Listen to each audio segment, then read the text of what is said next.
প্রিয় দর্শক, এখন আমি যেখানে অবস্থান করতেছি এই জায়গাটা হলো হযরত শাহজালাল আন্তর্জাতিক বিমানবন্দর ৩ নম্বর টার্মিনালের বহির্গমন যাত্রীরা গাড়ি থেকে নেমে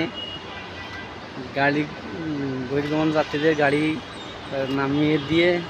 বহির্গমন যাত্রীদের নামিয়ে দিয়ে যে পথ দিয়ে বের হবে সেই পথটা এটা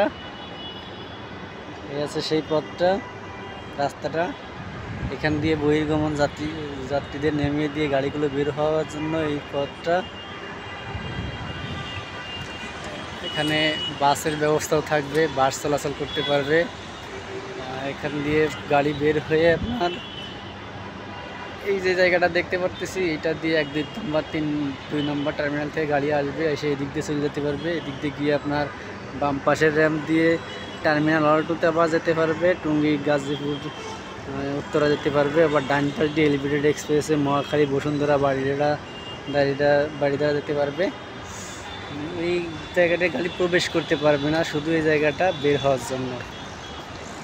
আর আমরা এই পাশে দেখতে পাচ্তেছি ঢাকা ময়মনসিংহ হাইওয়ে বিমানবন্দরের সামনের রাস্তায় জায়গাটা আছে কাওলা ওভার ব্রিজ। দর্শক, আমরা একটু সামনে যাব, সামনে যাই দেখব যে সাইনবোর্ড আছে দুইটা, আমরা সাইনবোর্ড একটু দেখার চেষ্টা করব। আর এখানে দেখবো বাস সংযোগ, এখানে বাস স্ট্যান্ড, আমরা যেটাকে বাস স্ট্যান্ড বলি, বাস থামবে সেরকম জায়গা।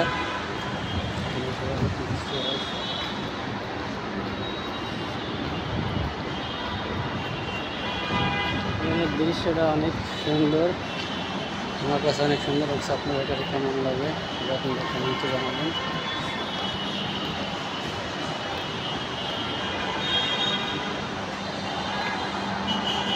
এখানে বহির্গমন যাত্রীদেরকে নামিয়ে দিয়ে গাড়িগুলো ওই পথ দিয়ে বের হবে।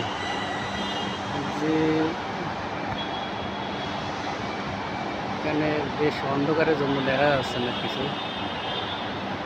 কার পার্কিং ভবন, টার্মিনাল ১, ২, ৩ এলিভেটেড এক্সপ্রেসের আজকের মতো এই পর্যন্ত।